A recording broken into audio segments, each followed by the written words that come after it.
The radiator in the hallway hissed like a dying snake, a sharp metallic sound that echoed through the empty bottom floor of the duplex. Arthur Vance sat in his recliner, the brown leather cracked and peeling at the armrests, staring at the frost creeping up the corners of the window pane. Outside, Cleveland was being buried. It was a classic Lake Erie storm. Heavy wet snow that turned to gray slush the moment it hit the pavement, only to freeze into a sheet of black ice by nightfall. Arthur tightened the wool cardigan around his chest. He kept the thermostat set strictly to 65 degrees. Gas prices were up again, and Arthur didn't believe in paying for heat that would just seep out through the drafty frames of a house built in 1950. If you were cold, he put on a sweater. That was how he was raised, and that was how he lived. On the small side table next to his lukewarm cup of black coffee sat a piece of paper. It was a standard Ohio 3-day notice to leave premises. Arthur picked it up, his knuckles swollen with arthritis. The paper felt heavy in his hands, not because of the weight of the stock, but because of what it represented. He had filled it out yesterday with a black ballpoint pen, pressing down hard enough to leave an indentation on the wood table beneath. To Lucas Miller. Reason, non-payment of rent. Arrears, $850. 3 weeks. Arthur muttered to the empty room. 3 weeks and nothing but excuses. He wasn't a charity.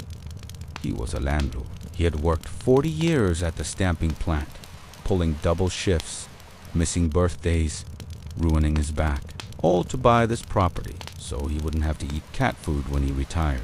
He had played by the rules. Why couldn't everyone else? He heard a creak from the ceiling, a soft, rhythmic thud. Footsteps. Arthur's eyes narrowed, shifting upward. The guy upstairs, Lucas, was pacing again. For the last week, that was all he seemed to do. Pace the floorboards at 2 in the morning. Pace them at noon. He claimed he was working 2 jobs, but Arthur was starting to doubt it. If he was working so much, where was the money? Arthur took a sip of his coffee. It was bitter, the way he liked it. He remembered the conversation from 3 days ago, right by the mailboxes. Lucas had looked like hell, eyes sunken, skin the color of old newspaper, wearing a coat that wasn't nearly thick enough for an Ohio February. Mr. Vance, please, Lucas had said, his voice shaking. I get paid on Friday. It's just, the car broke down, and the pharmacy copay was higher than I thought. Just until Friday. Arthur had hardened his heart. He had to. He'd heard it all before. The sick mother, the broken car, the lost wallet. Friday turns into next Monday, Lucas. Then next month. I've got bills too. You pay or you go.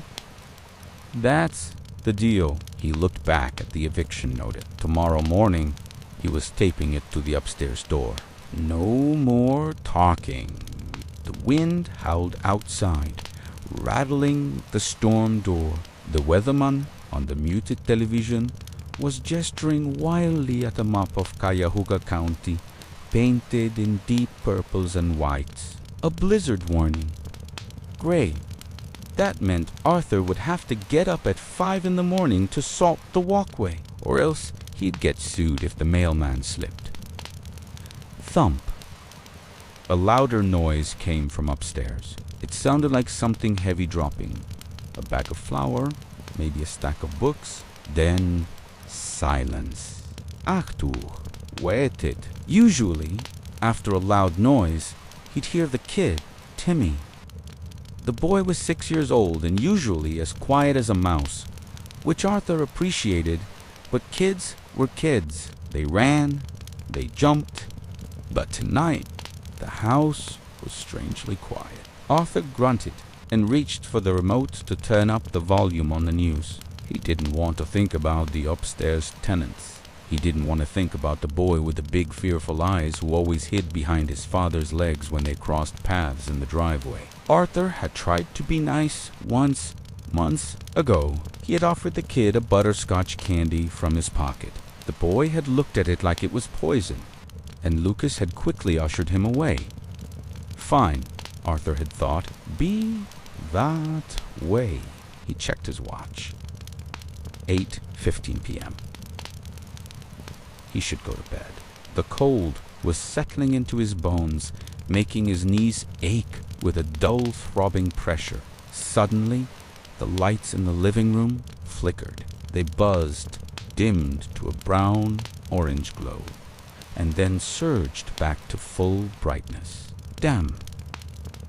Infrastructure, Arthur grumbled. He stood up, wincing as his hip popped. He walked over to the front window and peered out through the blinds. The street lights were flickering too. The snow was coming down horizontally now, a white curtain erasing the world. He was about to turn off the lamp when he heard it. It wasn't a footstep on the ceiling. It was a sound closer to him. A scratching. He froze. It came from the hallway door, the interior door that separated his unit from the small foyer leading to the upstairs apartment. Scratch, scratch, tap. It was barely audible over the wind. If Arthur hadn't he been standing right there, he would have missed it. He frowned. Lucas knew better than to knock this late. The lease agreement stated quiet hours started at 8 p.m. If this was another sob story about the rent, Arthur was going to call the sheriff immediately. He wasn't going to stand in his own hallway and be begged to buy a grown man. Arthur marched to the door, his face setting into a scowl. He prepared his speech. Read the lease, read the notice, get off my porch. He unlocked the deadbolt with a loud clack and yanked the door open. I told you, I don't want to hear any. Arthur stopped. The hallway was freezing. The draft coming from the main entrance was brutal. But Lucas wasn't there. Arthur looked down. Standing on the doormat, shivering violently, was the boy. Timmy. He was wearing dinosaur pajamas that were too short for his ankles and mismatched wool socks. No shoes, no coat. His face was pale, almost translucent in the dim hallway light, and his lips were turning a frightening shade of blue. He was clutching a small worn-out teddy bear by the ear. Arthur blinked, his anger momentarily short-circuited by confusion. Boy, what are you doing? Where is your father? It's freezing out here. The boy didn't move. He didn't run away like he usually did. He looked up at Arthur, his eyes wide and filled with a terror that Arthur hadn't seen since his own time in Vietnam. The kid was trembling so hard his teeth were chattering, a rapid click, click, click sound. Arthur felt a strange prickle on the back of his neck. Something was wrong. The silence from upstairs, the thump, the flickering lights. Timmy, Arthur said, his voice dropping an octave. Losing its edge. What's going on? The boy took a small step forward, reaching out a tiny, shaking hand toward the old man's cardigan. He tugged on the wool. Timmy opened his mouth, but no sound came out at first. He swallowed hard, tears pooling in his eyes, spilling over onto his cold cheeks. He looked up at the landlord, the man his father had told him never to disturb, the man they were terrified of. Then he whispered the words that would shatter Arthur's quiet night. He isn't breathing anymore, the child whispered to the landlord. Arthur's heart hammered against his ribs. What? Arthur demanded, though he had heard him perfectly. Who isn't breathing? Daddy, Timmy sobbed, his voice breaking into a high-pitched wail. Daddy fell down. He won't wake up. Arthur turned pale. The eviction notice on the table, the money, the no excuses policy, it all vanished in a split second. He didn't think. He didn't grab his coat. He didn't lock his door. He looked at the steep staircase leading up to the second floor, the darkness at the top seeming to swirl like the storm outside. Arthur kicked the doorstop aside and moved faster than he had in 20 years. The staircase leading to the second floor was steep, narrow, and smelled of old dust and unwashed carpets. For Arthur, whose knees usually throbbed at the mere suggestion of an incline, the climb should have been agony. But fear is a potent anesthetic.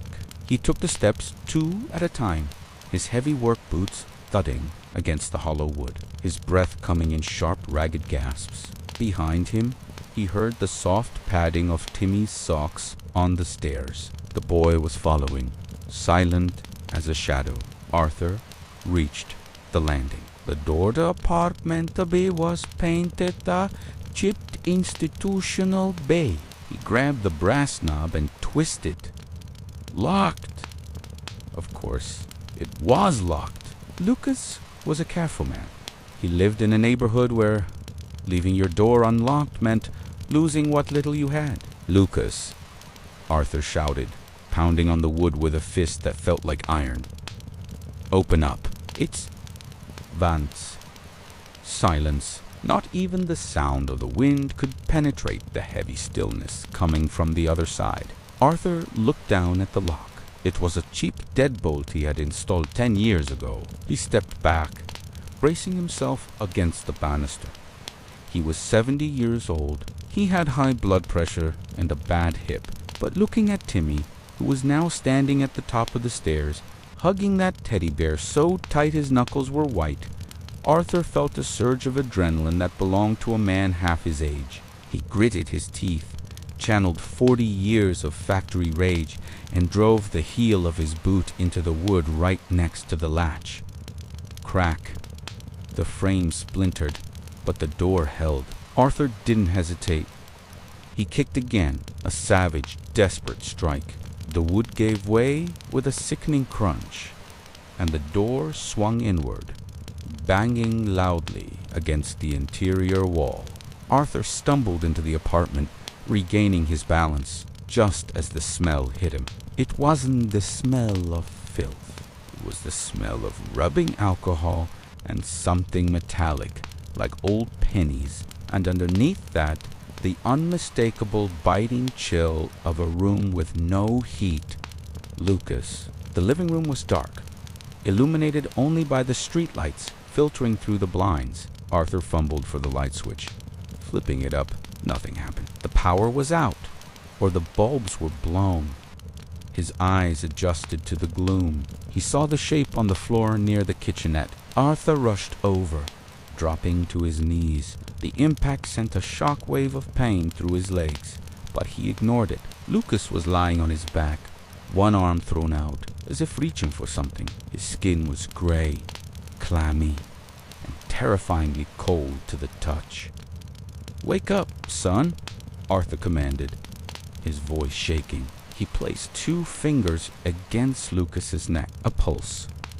It was there, thready, weak, fluttering like a trapped bird. But it was there. He fell, Timmy whispered from the doorway. He was making my dinner, and he fell. Arthur looked around frantically. "Go get a blanket." "Timmy!" The big one from the bed. Now, as the boy ran to the bedroom, Arthur scanned the area near Lucas. On the linoleum floor, just inches from Lucas's outstretched hand, was a small orange capped syringe and a plastic glucometer. Arthur grabbed the meter. It was dead. He picked up the insulin vial. It was dry, bone dry. The realization hit Arthur like a physical blow. Diabetes. He knew the signs. His own brother had died of complications from type 1 back in the 90s. Lucas wasn't just sick. He was in hypoglycemic shock, or ketoacidosis. Arthur grabbed his cell phone from his pocket. His fingers were trembling so hard he could barely hit the keys. He dialed 911, 911. "What is your emergency?" "I need an ambulance. 4122 East. 131st Street. I have a male, 28, unresponsive, possible diabetic emergency. He's barely breathing. Sir, the dispatcher's voice was calm to calm. We are currently experiencing high call volume due to the blizzard. Road conditions are severe. Eta is at least 45 minutes. 45 minutes! Arthur roared into the phone. He'll be dead in 10. You get someone here now? We are doing our best. Sir, keep him warm. If he wakes up, try to give him sugar. Do not force fluids if he is unconscious. Arthur hung up, cursing under his breath. He looked down at Lucas. The young man's face was gaunt. Now that Arthur was up close, really looking, he saw the hollows in Lucas's cheeks, the dark circles under his eyes that looked like bruises. Timmy returned, dragging a quilt that was clearly from a thrift store, thin, patterned with faded flowers. Arthur snatched it and draped it over Lucas, tucking the edges under his shivering body. Is Daddy going to heaven? Timmy asked. He wasn't crying anymore. He just looked numb. No, Arthur snapped, then softened his tone. No, Timmy. Not on my watch. Arthur stood up to find something, anything, to help. He moved to the kitchen counter. I need sugar, he muttered. Juice, soda, honey. He yanked open the refrigerator door. The light inside didn't turn on, but the ambient light from the window was enough to show Arthur the contents. He froze. The fridge was empty. Not I need to go grocery shopping empty. It was desolate. There was a half-empty jug of water, a small carton of milk that felt light, and a single lonely stick of butter. No juice, no soda, no food. Arthur turned to the pantry. He ripped the door open. A box of saltine crackers, a jar of generic peanut butter, scraped clean, and a bag of white rice. Arthur felt a wave of nausea that had nothing to do with the smell. He looked back at Lucas, lying on the floor under the thin blanket. He looked at the dinner Timmy had mentioned. On the counter, on a paper plate, was a single slice of white bread with a thin smear of ketchup on it. Arthur stared at it. The room seemed to spin. He had been demanding $850. He had been threatening eviction. He had sat downstairs in his 65-degree house, drinking his coffee, judging the footsteps above him. Lucas hadn't been pacing because he was up to no good. He had been pacing because he was starving. He had been pacing because he was freezing. Arthur walked over to the thermostat on the wall. It was set to AUFF. Why is the heat off, Timmy? Arthur asked, his voice barely a whisper. Timmy was sitting on the floor now, holding Lucas's cold hand. Daddy said we have to save the gas money from Mr. Vance. He said Mr. Vance gets mad if the money isn't there. The words cut through Arthur deeper than any knife. Daddy said we have to save the gas money for Mr. Vance. Arthur looked at the man on the floor, a man who had chosen to freeze and starve rather than disappoint his landlord, a man who had prioritized his son's shelter over his own insulin. Arthur Vance had spent his life thinking he was a good man because he paid his bills and followed the rules, standing in that freezing empty kitchen, looking at the ketchup sandwich and the dying father.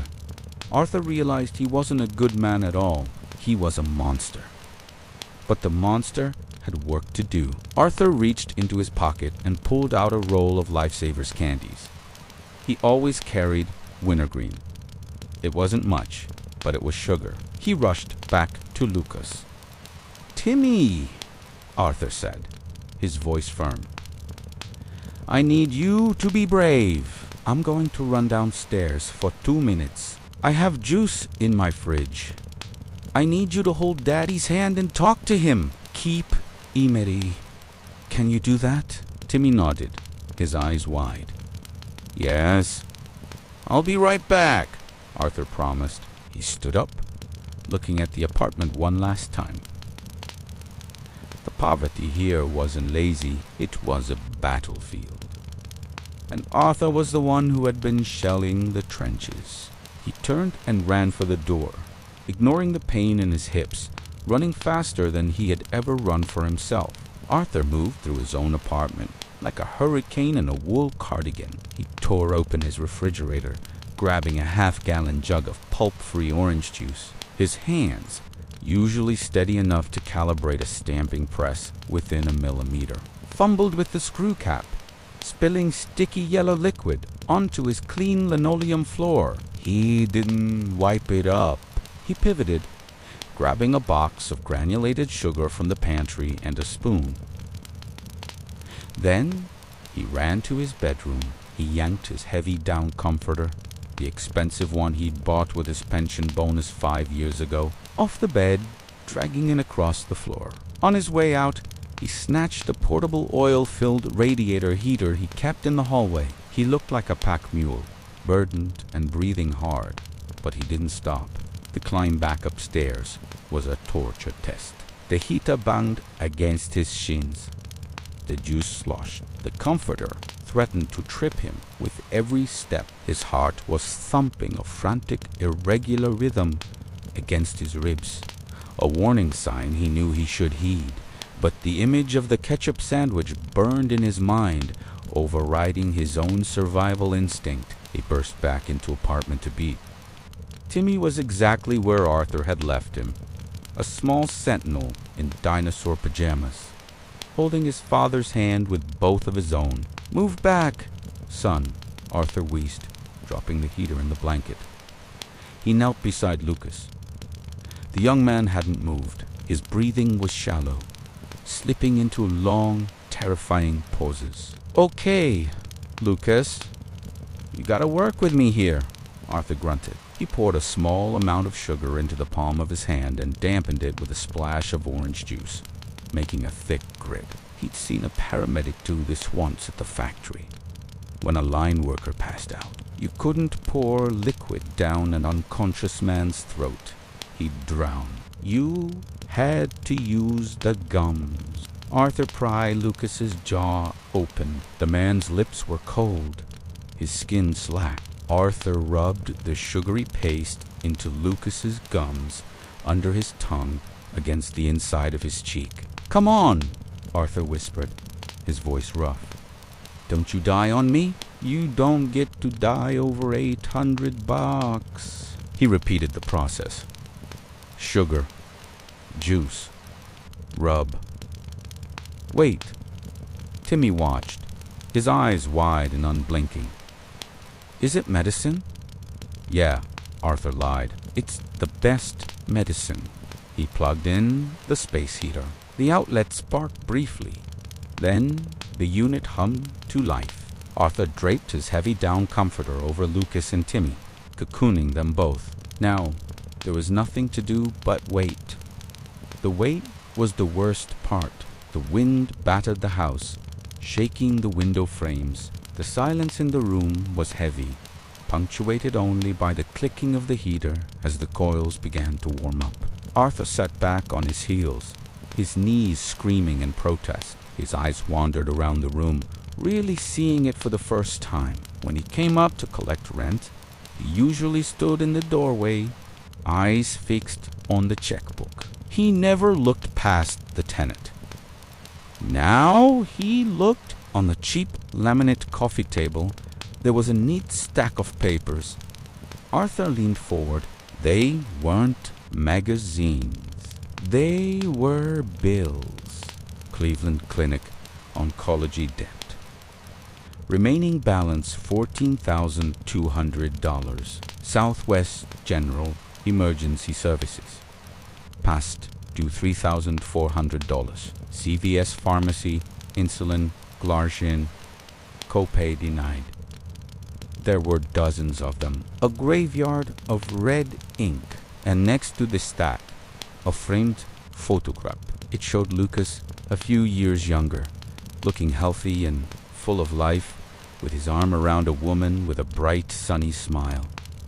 She was wearing a bandana over her head. They were holding a baby. Timmy! They looked exhausted, but they looked happy. Arthur felt a lump form in his throat, hard and painful like a stone. He had judged Lucas for driving a beat-up 2005 Honda. He had judged him for the worn-out clothes. He had judged him for being late. Lucas hadn't been irresponsible. He had been drowning. He had been fighting a war against a system that stripped him of everything just to keep his wife alive a little longer, and then to keep himself alive for his son and Arthur. Arthur had been the final enemy at the gate, demanding his pound of flesh. "We were playing Ark the Explorer," Timmy said softly, breaking the silence. Arthur looked at the boy. "What?" "That's why the heat is off," Timmy explained, pulling the down comforter up to his nose. "Daddy said reality explorers don't use heaters. He said if we could be quiet and save our supplies, we'd win the game. The prize is, we get to stay here." Arthur closed his eyes. Shame, hot and scorching, flushed through his entire body. It wasn't game. It was a lie to keep a child from realizing they were destitute. "You win?" Arthur croaked, his voice cracking. "The game is over. Timmy, you won?" A groan came from the floor. Arthur's eyes snapped open. Lucas's head shifted. His eyelids fluttered, showing the whites, then settled. A low, guttural moan escaped his lips. "Lucas." Arthur leaned in close. "Can you hear me?" Lucas coughed, a dry, hacking sound. He blinked, his eyes unfocused and glassy. He looked up, trying to process the blurry shape hovering over him. Mr. Vance." Lucas's voice was a terrified whisper. He tried to scramble backward, panic surging through his lethargy. I have the money coming. Please, don't kick us out tonight." Not in the storm. He wasn't worried about his health. He wasn't asking where he was. His first conscious thought was fear of the landlord. Arthur felt like he'd been punched in the gut. He reached out, placing a firm hand on Lucas's shoulder, not to restrain him, but to steady him. "Stop it," Arthur ordered, but the anger was gone from his tone. It was replaced by a gruff, clumsy tenderness. "Nobody is getting kicked out. You hear me? Nobody." But they noticed. Lucas grimaced, clutching his head. "The 3 days. I tore it up," Arthur lied. He hadn't yet, but he would drink this. He held the jug of orange juice to Lucas's lips. Lucas drank greedily, some of it spilling down his chin. The sugar hit his system like fuel injected into a stalling engine. Color began to creep back into his gray cheeks. "Timmy?" Lucas asked, looking around frantically. "I'm here, Daddy!" Timmy chirped from under the mountain of Arthur's down comforter. Mr. Vance brought the magic juice and the big blanket. Lucas looked at the blanket, the expensive down comforter, and then at the space heater humming in the corner. Then he looked at Arthur. He looked at the old man's face, searching for the sneer, the judgment, the impatience. He found only a tired, pale old man with tears standing in his eyes. "Why?" Lucas asked, his voice trembling. Arthur looked away, unable to hold the young man's gaze. He looked at the empty fridge, the ketchup bread, the medical bills. "Because," Arthur muttered, clearing his throat to hide the wobble in his voice, "because the boiler is broken. Yeah, that's it.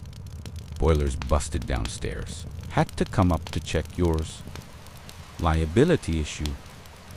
It was a terrible lie. They both knew it. From the street below, a siren wailed, growing louder and louder, cutting through the howling wind. Blue and red lights began to flash against the living room ceiling, chasing away the shadows. "That's your ride," Arthur said, standing up and wiping his sticky hands on his pants. "You're going to the hospital, Lucas. You need fluids. You need insulin." "I can't afford an ambulance," Lucas said, trying to sit up. "Mr. Vance, I seriously can't." "I didn't ask what you can afford," Arthur snapped, reverting to his command voice. "I said you're going." He walked to the window and looked down. The ambulance had pulled up onto the snow-covered lawn, its heavy tires churning through the drift. Arthur turned back to the father and son. "And when you get back," Arthur said, pointing a finger at Lucas, "we're going to have a talk. A real talk. About rent." Lucas flinched. "Not about paying it," Arthur corrected him quietly. "About fixing it." The heavy stomp of paramedic boots echoed on the stairs. The door, already broken off its hinges, was pushed open. "Paramedics," a voice shouted.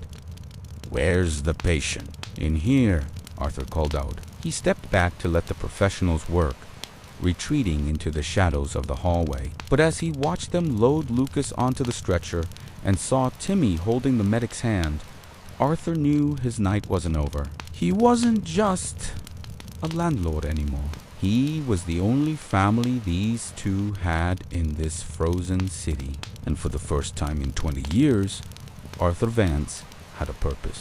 The waiting room at Metro Health Medical Center smelled of burnt coffee and industrial floor wax. It was a sterile purgatory where time seemed to stretch and warp. Outside, the blizzard had finally exhausted itself, leaving Cleveland buried under 2 feet of silence. Arthur sat in an orange plastic chair that was wreaking havoc on his lower back.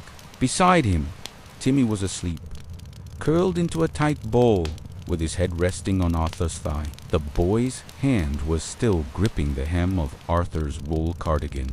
Arthur looked down at the child. He hadn't moved for 3 hours, terrified that if he shifted, the boy would wake up and remember where they were. A nurse in blue scruggs walked over, her shoes squeaking softly on the tile. "Mr. Vance." Arthur sat up straighter, instinctively placing a protective hand on Timmy's shoulder. "Is he awake?" "He is," she said, offering a tired smile. "His blood sugar is stabilized. He's exhausted and malnourished, but we've got him on fluids and an insulin drip. He's asking for his son." Arthur nodded, feeling a wave of relief, so strong it made his knees weak. As he stood up, he gently shook Timmy. "Wake up, soldier. Dad's asking for you." They walked down the hallway, the fluorescent lights humming overhead. When they entered the room, Lucas was propped up in bed, looking small against the white sheets. He still looked frail, but the terrifying grey pallor was gone, replaced by a faint, healthy flush. "Daddy!" Timmy shouted, sprinting across the room and scrambling onto the bed, burying his face in Lucas's chest. Lucas winced, but hugged the boy tight, tears squeezing out of his eyes. "I'm okay, buddy." Okay." Arthur stood in the doorway, suddenly feeling like an intruder. He clutched his hat in his hands, turning the brim in nervous circles. He turned to leave, thinking he should give them privacy. "Mr. Vance." Lucas's voice stopped him. Arthur froze. He turned back slowly. Lucas looked at him with an expression Arthur couldn't quite place. It wasn't fear anymore. It was confusion mixed with gratitude. The nurse said, "She said you paid the admission co-pay, and that you stayed." Arthur cleared his throat, his gruff persona slipping back into place like a shield. Hospital admin wouldn't shut up about insurance forms. Figured I'd sign M, so they'd start working on you. "I'll pay you back," Lucas said immediately, the anxiety returning to his eyes. I know I owe you for the rent. And now this. I can pick up extra shifts at the warehouse once I'm... Stop, Arthur interrupted. He walked to the foot of the bed. He reached into the inner pocket of his coat and pulled out the crumpled piece of paper. The eviction notice he had been planning to tape to Lucas's door. Lucas flinched when he saw it. Arthur held it up. Then, slowly and deliberately, he tore it in half. Then, in quarters, he dropped the confetti-light pieces into the waste bin next to the bed. The debt is gone, Arthur said flatly. Lucas blinked. What, Mr. Vance? That's almost $1,000. I can't accept. It wasn't a gift, Arthur said, his voice hardening slightly to hide the emotion bubbling underneath. It's a business adjustment. I've been looking at the books. I'm an old man, Lucas. I can't shovel that driveway anymore. My back is shotchy, and I can't be climbing ladders to clean the gutters in the spring. Arthur took a step closer. I need a property manager, someone to handle the maintenance, the heavy lifting, in exchange for, let's say, free rent, and maybe a reduced utility bill. Lucas stared at him, his mouth slightly open. He wasn't stupid. He knew Arthur could hire a teenager to shovel snow for $20. This wasn't a job offer. It was a lifeline. Why? Lucas asked again, his voice cracking. Yesterday you wouldn't look at me, Arthur sighed. He pulled the visitor chair closer and sat down heavily. He looked at Timmy, who was watching him with wide, trusting eyes. I had a son, Arthur said quietly. The room went silent. His name was David. We fought about money, about pride, about stupid things that don't matter. I was hard on him, too hard. He moved to Arizona 10 years ago. I haven't spoken to him since. Arthur looked down at his hands, hands that had worked hard but held nothing. I sat downstairs in that cold house, hoarding every penny, thinking I was protecting my future. But I realized tonight that I don't have a future. Not a real one. Just an empty house and a bank account. He looked up at Lucas. You're a good father, Lucas. You starved yourself to feed that boy. You risked your life to keep a roof over his head. I respect that. I respect that more than a credit score. Lucas wiped his eyes with the back of his hand. Thank you, Arthur. It was the first time he had used the landlord's first name. Don't get used to it, Arthur grunted, standing up to hide his own wet eyes. I still expect the sidewalk clear by 7 a.m. when it snows. Lucas laughed, a weak rasping sound, but it was genuine. Yes, sir. 3 days later, the return to the duplex was different. The storm had passed, leaving the sky a brilliant, piercing blue. The snow piled high on the lawns glittered like diamonds in the sun. When Lucas and Timmy walked through the front door, the first thing they noticed was the heat. The air in the hallway wasn't frigid anymore. It was thick and toasty. The radiator was hissing happily. Go upstairs, Arthur commanded from his doorway. I need to check the boiler pressure. Lucas carried Timmy up the stairs. When they opened the door to apartment 2B, they stopped dead. The apartment had been changed. On the kitchen counter, there were bags of groceries, real food. Milk, eggs, bread, fruit. A box of sugary cereal that Timmy gasped at. And next to the stove, a brand new glucometer and a box of test strips. But the biggest change was in the living room. Arthur had brought up his own large area rug, a thick Persian wool rug that had been sitting in his storage closet for years. It covered the cold, bare floorboards, and on the coffee table there was a bowl. Timmy ran over to it. Look, Daddy, the magic candy. It was a bowl filled with wintergreen lifesavers. Lucas picked up a note that was leaning against the bowl. It was written in Arthur's blocky, forceful handwriting. Contra addendum. Tenant agrees to Sunday dinner downstairs once a week. Landlord is a terrible cook, so tenant is responsible for cooking. Ingredients provided avance. Lucas walked to the window, looking down at the driveway. He saw Arthur outside, struggling to spread salt on the ice. Lucas smiled, tears streaming down his face. He grabbed his coat. "Timmy," Lucas said, grabbing a lifesaver, "stay here and eat a bowl of cereal. I'm going to go help Grandpa Arthur with the ice." Timmy smiled, his mouth full of sugar. "Okay, Daddy." Downstairs, Arthur looked up as the front door opened.